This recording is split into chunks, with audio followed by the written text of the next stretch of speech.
according to a new study, more than 1 in 3 college students admit that they've checked their phones during sex. In their defense, many of them were Googling, is Greg Gutfeld really this short? Yeah, I should have got a better laugh. Recent pictures of Jeffrey Epstein cohort and convicted sex trafficker Ghislaine Maxwell show that she seems to have gained a lot of weight in prison. Sources say she's trying to make it harder to be lifted up to a noose. An Illinois daycare worker gave toddlers laxatives so they would get sent home. But it's not an uncommon strategy. One woman used to do it all the time to her boss.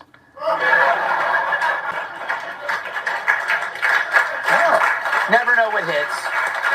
Never know what hits. The World Anti-Doping Agency is investigating ski jumpers have been injecting their penises with aesthetic filler to increase the surface area to make them fly further. Well, guess who just took up ski jumping? Good for him. Yeah. But the coldness cancels everything out, so I don't get it. Sad Hollywood news. 65-year-old Kathy Griffin's relationship with a 23-year-old man has come to an end. The affair broke off. He tested positive for eyesight.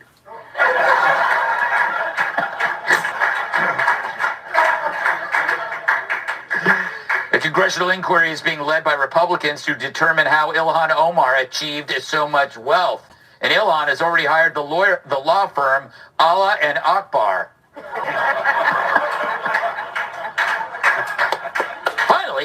On Monday, voluptuous actress Sydney Sweeney rang the opening bell at the New York Stock Exchange.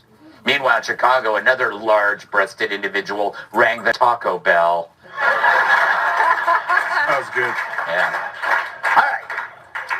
So Trump has a goal when it comes to illegals. Deport the worst first. You know, murderers and rapists, and Bad Bunny. I don't even think that's his real name. But when the reality of the operation becomes inconvenient for the media, they whip out the statistics. The president says agents are going after the, quote, worst of the worst. But a new government document obtained exclusively by CBS News reveals who exactly ICE is going after, and it's not what we've been told. Here are the numbers. Fewer than 14% of nearly 400,000 undocumented immigrants arrested by ICE over the past year had charges or conviction for violent crimes. That means roughly 60% did have some kind of criminal charge or conviction, but again, the vast majority were not for violent offenses. Wait a second. CBS says less than 14% of illegals arrested by ICE have a violent criminal record? Oh my, I've been living a lie! Fox News, pack your bags! Those who haven't left already. Of course, these stats are BS. It's CBS's way of redefining crime to make the problem seem much less severe than it really is. So that's Trump's immigration agenda would appear misguided, cruel, and unnecessary. You know, like Trey Gowdy's barber. First, let's tackle the 14% number. It sounds small, but 14% is a lot if you're dealing with a massive number to begin with. Sure, maybe Joy Behar ate only 14% of her lunch, but then you find out the lunch was this. Fact is, out of 400,000 illegals, 14% comes to 56,000 rapists, killers, you name it. So what would you want law enforcement to do about them? I mean, at this rate, Chris Van Allen would go broke buying so many margaritas. But the entire premise is disgusting on its face.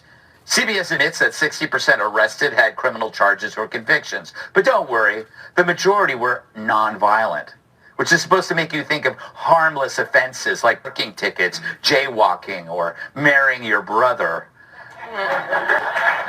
But what's really classified as nonviolent? Drug trafficking, child porn, fraud, DUI, human smuggling, all the awful things that make me distrust people that own vans. So, harmless, right? We've all smuggled a kid once or twice in our carry-on bags. We've all driven drunk when your helicopter can't land you near Hooters. So what the CBS? What are you trying to do here? It's like you want more people to die. But it gets worse. CBS's bombshell report also claims that 40% of ICE arrestees had no criminal past. Hold on, They seem guinea to be pig. here in the U.S. Good morning, Mama ICE Red. arrested this guy last week. He's an MS-13 member who shot, tortured, and murdered 5 people. But forget it, people, in El Salvador. You found me. So I guess he's nonviolent since he wasn't convicted here. You know who else didn't have a violent criminal history here? The illegals who killed Lake and Riley. I'll be right Rachel back. I Moore, gotta and go Jocelyn get Nungaray. rabbit Or guinea the pig scammers food. running fake daycares that haven't been prosecuted yet. But if you commit a crime outside the U.S., it doesn't count. I guess we owe Nicolas Maduro an apology. Of course, this is coming from the same media that lectures one death is too many, which is used to justify insane regulations and public health policies. Remember the pandemic? A single death is a tragedy, they would claim, well, unless it's a girl jogging on her lunch break.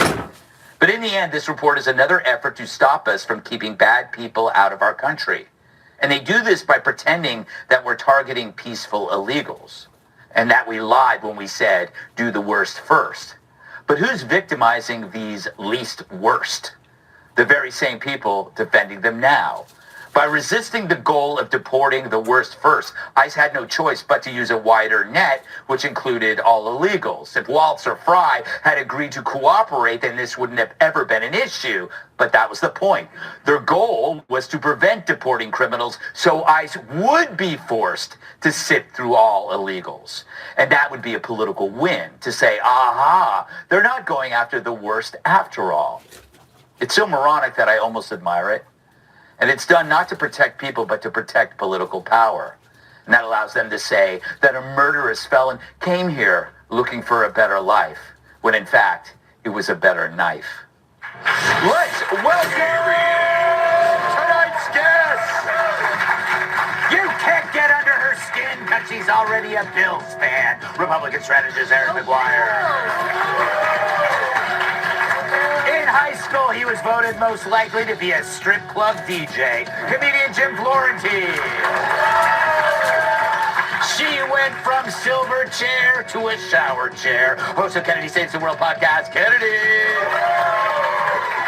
And old ladies fake medical emergencies, so he gives them CPR. Former NWA World Champion and host of Planet Tyrus podcast, Tyrant.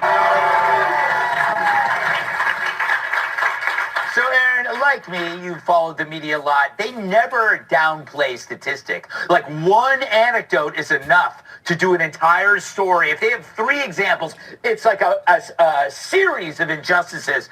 But somehow with this, it's like, 14%, what's that really? I mean, for them, they feel that 14% will never meet their threshold. My bigger question here is their play on semantics. Yeah. Their ability to try and redefine language here for an outlet that likely can't define the difference between a man and a woman. Mm-hmm. And they want to try and tell you what defines a crime and what defines someone who should be in this country. You're here illegally.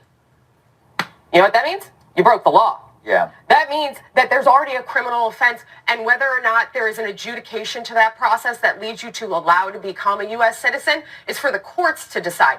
However, for them to now and say, oh, well, look at Trump. He's just taking all of the illegals out of the country. How dare you? Well, wasn't that exactly what Donald Trump ran on 3 times and became president of the United States twice for? Was because he didn't want criminal illegals and illegal immigrants in this country. If you want to come to this country, our immigration system, yes. We obviously need to get people elected to Congress who can actually fix that, because it is a hard, arduous, unfair process. But that doesn't give you the opportunity to illegally enter this country and stay, and it doesn't give the opportunity for the media to try and redefine you in a way that allows you to stay in the United States because, oh wait, you committed that crime elsewhere, or oh wait, it was lesser of a crime. Good morning, Bill Red Mama. Good morning. In under 5 years, you lose your driver's license.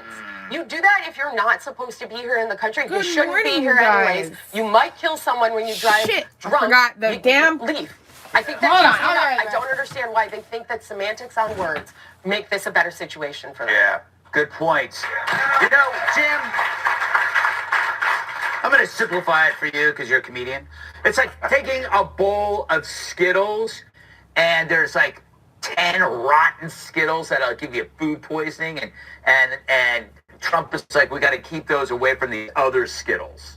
And then the Democrats go, and they throw it in the Skittles, and they mix them all up, and then they yell at Trump for trying to get the Skittles out. That makes sense to you, Jim? No, because I'm a comedian. I have no idea what you're talking about. And I don't eat Skittles. I'm a grown man. But I just want to know how that ICE rate is going to go down. They're going to go in because figure out what crimes are violent, which ones aren't. So they're going to come in with clipboards and pens. All right, you guys, all you immigrants, fill this out. Fill this form out. Let me know what crimes you committed. Mm-hmm. Like, oh, a DUI and human smuggling, you're fine. No problem. But if you murder someone, we're coming back. Yeah, exactly. You know what? If you had committed a DUI or was human trafficking, I think they would treat you differently. It's weird. They would actually treat you worse than an illegal. Thanks for and then, listening. they could walk in and illegals playing child porn on his phone. Like, just keep that down until we leave. You're fine, right? Yes. And by the way, child porn is actually a violent crime because you're exploiting children by simply purchasing it or using it. It just makes no sense to me, Kennedy. Well, here's the thing. I'm coming, girls. Hold 'cause on. Aaron makes a really good point that Congress has to act, and both parties have been so incredibly cowardly, and there are enough people who are passionate about this issue in both.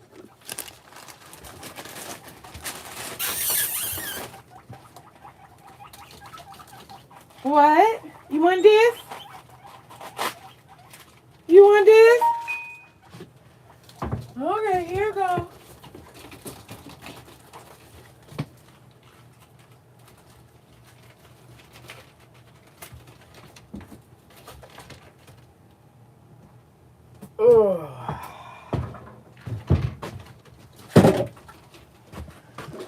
Neighbors are not, then there's a really good chance that maybe they're not great and maybe they're going to commit even more crimes.